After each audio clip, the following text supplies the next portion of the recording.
We are here today because of Claypot Rice. In Cantonese, we call Bao Zai Fan. Yeah. So I was making Bao Zai Fan last night and it got me thinking, what if I turn this traditional Cantonese dish into something just a little bit Western? So I thought of you, Kelvin. I know you've been doing a lot of Italian cooking. You must know where to shop. I decided to, surprise you a little bit and bring you there, and it's like a candy shop for I know, us. It was so much fun. We got a whole bunch of really nice dried mushrooms, we got a nice piece of chicken, and then a lot of cured meats. So we're gonna throw all these ingredients together using this traditional Cantonese method and make this yummy Claypot rice. Chinese have our own Chinese sausage, but I thought, hey, there's tons of Italian sausage, there's salami, chorizo. So today we just use a simple Italian sausage, and if you want spicy, you do spicy sausage. So while he's cutting, I'm gonna show you what are some of the ingredients. Some fresh mushroom that we have sliced. These are cured pork neck, which are super fatty. You can also use bacon. Chinese, we have lap yolk. See, they are all kind of similar ingredients, but just cured in a different way and a different flavor. So we have some dry porcini mushroom. I basically soak it in water a little bit and then save the water for later, and I rough chop these mushrooms. I found some really nice fennel the other day. So I chopped the fennels and I left some of the fennel leaves for garnish for later. These are spring chicken that we got, but feel free to use any kind of chicken thighs. I tend to like skin on, and I cut it into small bite-sized chunks. What makes the soul of the Claypot rice is actually the soy sauce that we're gonna put in for the rice. Yeah, so I put light soy sauce, dark soy sauce, and a little bit of sugar into my pot. We are going to use the porcini mushroom water. Thanks for reminding me. No worries. So Kelvin, tell us a little bit about the history of Claypot rice. The first ever Claypot rice is founded among the farmers community, where the farmers actually usually would take the clay pot and then with a bunch of meats and ingredients and veggies they could access in the farms. So whatever they got. Whatever they got, and put them in a clay pot and cook them on a charcoal stove.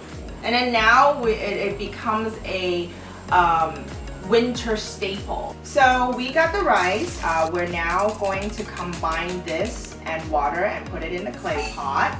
Kelvin, what makes a good clay pot rice? Like the choice of rice is very important because you really want rice that are aromatic and chewy. And also the proportion is actually very important. Like having too much water or too less actually can determine the success of your clay pot rice. But ultimately, what I want to prompt is also patience is the key, because like patience actually can determine how good your clay pot rice is. So the rice is boiling. Ooh. So first I put the fennel. It's whatever you want to do, right? Then I put the chicken. It looks so yum. I know. And then I do the sausage.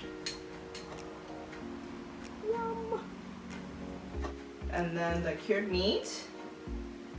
Some dried mushroom, porcini mushroom. We want to make sure we got a lot of mushroom in there. Alright, now it's all set. Let's cover it and do not open until it's completely done. At this point, you want to turn down your fire as low as possible.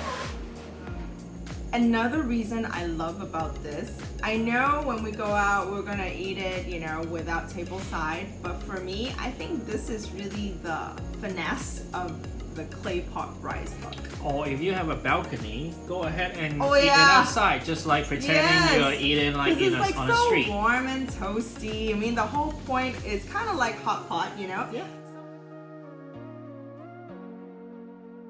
I would highly recommend to use clay pot.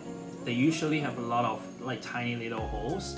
So when you see out there, like in Hong Kong especially, they are usually cooked on a charcoal stoves. Yes. So that's really where the aroma and the smell comes from. You can definitely use a cast iron pot and something that is not too deep, a little bit shallow, to make the crispy bottom. The key again to cook a really good claypot rice is about tilting. You want to tilt to each side to let it boil and also to have a well-balanced cooking for the crisps and the rice in general for about 4 to 5 minutes. Honestly, I don't see any fun just staring at the claypot with my You're supposed to be staring at some nice lady, you know, like gazing on it. It's like kind of like candlelight dinner. Yeah. Smell something. Even Brownie's waiting. Brownie, look. And thank you for Yanni and the team to give us a really grand tour of telling us what's all it's about. You know, difference between a pancetta and something else, and a different kind of sausage. Why I brought Wilo there is because most of the ingredients are actually carefully sourced and shipped directly from Italy. And also they are all like high quality ingredients, and most of them are at affordable price, and which you can actually access at their sister restaurants. Traditionally in the Hong Kong style, some people put lard on top to make it extra flavorful, but today, because we're doing kind of like an Italian style, and I decided to use truffle oil. I have selected black truffle because I was told that black truffle actually cooks better instead of white truffle. So what we're gonna do here, and see, that's another reason you wanna do a table side. You know, you want everybody to see is to drizzle this right on top of the pot. Oh yeah. And then let it slowly drip onto the rice. With the lid that is right inside the pot, the oil just melts right onto the side of the rice. That's how it makes it extra crispy. Now, where to get a clay pot? You can find it in the Japan Home City. You can find it in the traditional Truffle. I don't know what you call it, but usually it's like a shop. They have it in Wan Chai with all kinds of little dishes and all kind of stuff, and they usually have a clay pot. If you're like outside of Hong Kong, I'm quite sure at some point you can also find these kind of clay pots in Chinese market. So remember, we made this sauce earlier, and I'm going to have you be the honor to pour it right on top. Sure. Oh wow. God. That smells Wow. so good.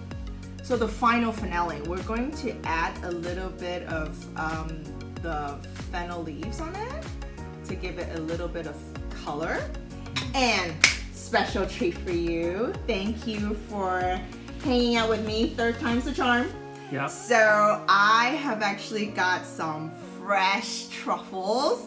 Wait, And what? That's truffle? Yes. I was like wondering why there's like been sitting there for so long.